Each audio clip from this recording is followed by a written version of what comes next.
তোমার লজ্জা করতেছে না? ঘরে বউ রেখে তুমি অফিসে এসে নষ্টা মেয়েদের সাথে নষ্টামি করতেছো। নষ্টামি করছি মানে তুমি যেটা ভাবতেছো সেটা ভুল। আমি যা ভাবছি তাই, সবাই আমাকে যা বলছে সেটাই তো আজকে সত্যি হলো।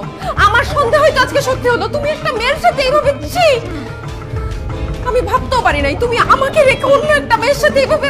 আখি বিশ্বাস করো, জাস্ট পানি। তুমি আর কোনো কথাই বলবা না। তুমি আমাকে আর বোকা বানানোর চেষ্টা করবে না। আমি নিজের চোখে দেখছি, নিজের চোখে অবিশ্বাস কিভাবে করি। হ্যাঁ, এর জন্যই তো বলি তুমি কেন আমাকে সময় দেয় না, কেন আমার কথা শোনো না। তোমার তোমার অন্য মেয়ের সাথে আমার না নিজের উপর লজ্জা লাগতেছে যে তোমার মতো এরকম চরিত্রহীন একটা লোককে আমি ভালোবেসে বিয়ে করছিলাম। আখি না জেনে না বুঝে আমার চরিত্র নিয়ে কোনো কথা বলবে না। যাও এখান থেকে।